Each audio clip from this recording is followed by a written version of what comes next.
Hello, আমাদের video পর্যালোচনা মনোযোগ দেওয়ার জন্য আপনাকে ধন্যবাদ। প্রিয় দর্শক, আমরা আপনাকে এটি পছন্দ করার জন্য অনুরোধ করছি। চ্যানেলটি ছড়িয়ে দিতে আপনার লাইক একান্ত জরুরি। গরু মার্কেটস। এখন কোম্পানির প্রধান মৌলিক সূচকগুলি দেখা যাক। ব্যাংক অফ আমেরিকা কপ, টিকার BAC। এই পর্যালোচনাটি 23 মে 2024 তারিখের বর্তমান ডেটার উপর ভিত্তি করে করা হয়েছে। শ্রেণীবিভাগ অনুযায়ী গরু markets corporation bank of America corp উপশ্রেণীর অন্তর্গত। ব্যাংক হোল্ডিং 90টি সংস্থা তুলনামূলকভাবে অংশ নেয়। এটি খুব প্রতিনিধিত্বমূলক। আমরা কোম্পানি সম্পর্কে সংক্ষিপ্ত তথ্য দিয়ে শুরু করি। একটু এগিয়ে আমরা প্রতিটি পরামিতি আরও বিস্তারিতভাবে দেখব। আপনি আগ্রহী হলে আপনি ভিডিও বিরতি দিতে পারেন। আমরা আপনাকে কোম্পানির সমস্ত পরামিতি আরও সাবধানে বিবেচনা করার জন্য আমন্ত্রণ জানাই। কোম্পানি টিকারের কাঠামো সহ টেবিলে অ্যাক্সেস বিনামূল্যে এবং উন্মুক্ত। আমরা অনুগ্রহ করে আপনাকে আপনার সামাজিক নেটওয়ার্কে কর্মের বিশ্লেষণ প্রচার করতে বলি। কোম্পানির বাজার মূলধন bank of America corp $310.94 billion. উপশ্রেণীর বাজার মূলধন হল $2,513 billion. Bank of America corp 12.371% শেয়ারের জন্য অ্যাকাউন্ট। এটি উপশ্রেণীর বড় কোম্পানিগুলির মধ্যে একটি। কোম্পানির ব্যালেন্স শীট ক্যাপিটালাইজেশন আনুমানিক $266.07 বিলিয়ন। $2,148 বিলিয়ন উপশ্রেণীর মূলধন সহ। ব্যাংক অফ আমেরিকা কপ 12.39% শেয়ারের জন্য অ্যাকাউন্ট। বাজার এবং ব্যালেন্স শীট মূলধন শেয়ার তুলনা আমরা নিম্নলিখিত দেখতে। দখলকৃত share bank of America corp stock market capitalization মূল্যায়নের ক্ষেত্রে সাবক্যাটাগরিতে 12.371%। বইয়ের মূল্য 12.39%, যা বাজার মূলধনের শেয়ারের চেয়ে 0% বেশি।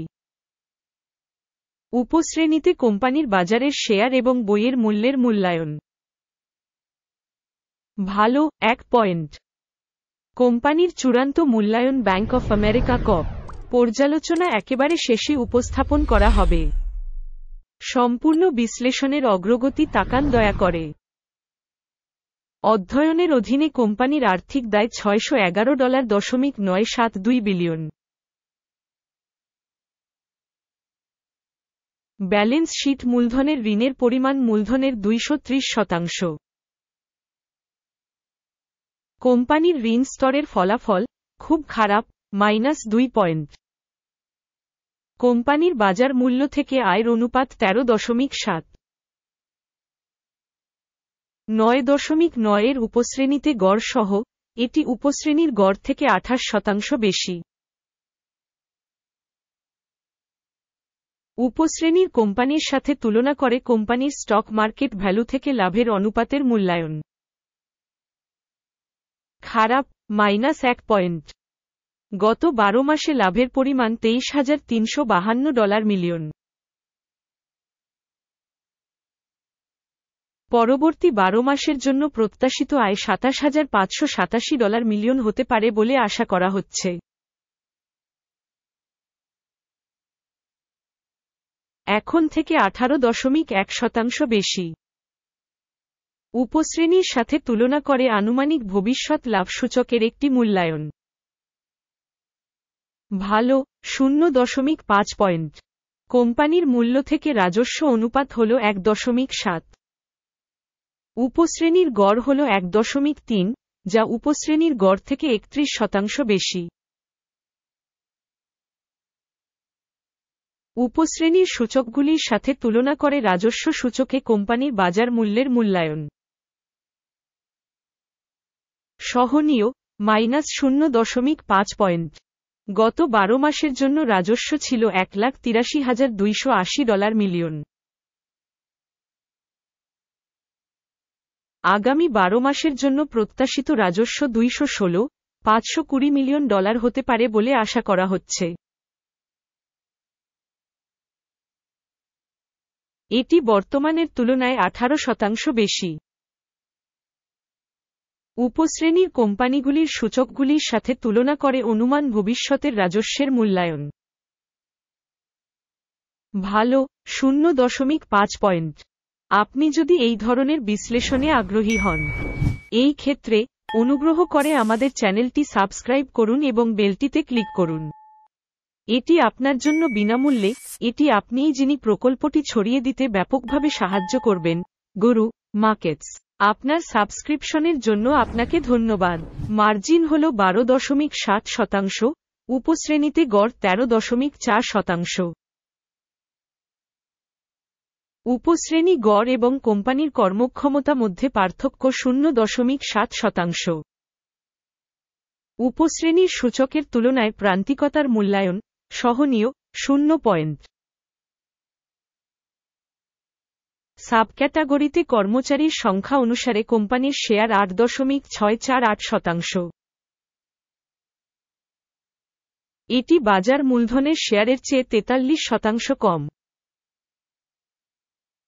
এটি কোম্পানির বর্তমান বাজার মূল্যে ভারসাম্যহীনতা দেখায় ব্যাংক অফ আমেরিকা কপ, সম্ভবত পুনর্মূল্যায়নের দিকে।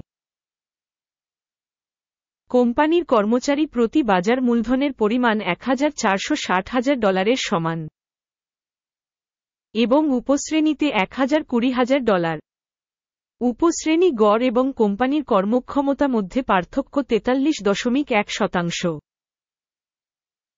উপশ্রেণীর কোম্পানিগুলির সূচকগুলির সাথে তুলনা করে কর্মচারী প্রতি বাজার মূলধনের পরিমাণের অনুমান।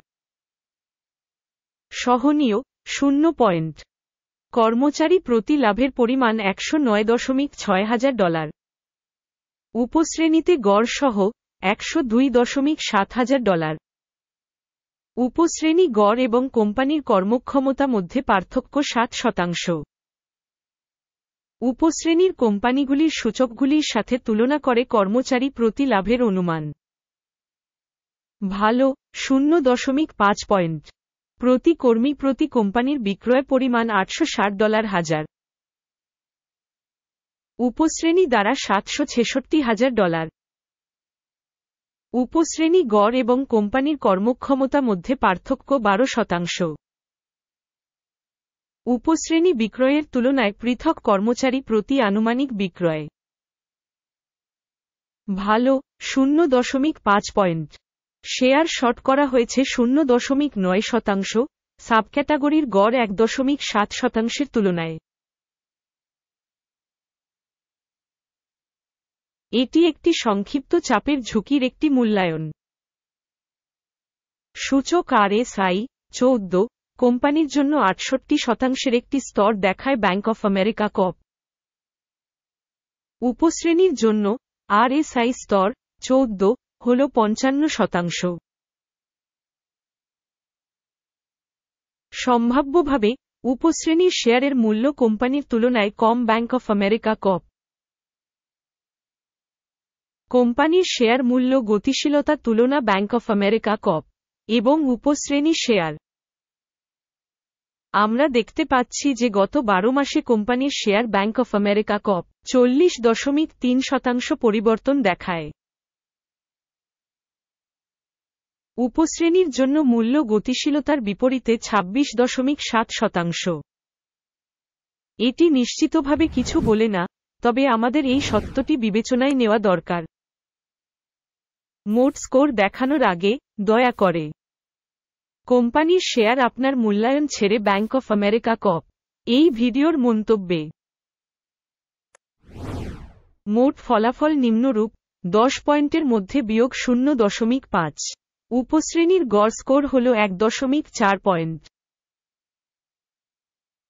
যদি আপনি বিস্তৃতভাবে তাকান, পুরো স্টক মার্কেটের মধ্যে আপনি দেখতে পাচ্ছেন যে সমগ্র স্টক মার্কেটের গড় স্কোর হল 0.3 পয়েন্ট। কোম্পানির স্কোরের বিপরীতে -0.5 পয়েন্ট ব্যাংক অফ আমেরিকা কপ। আসুন অর্ডার টেবিলটি দেখি।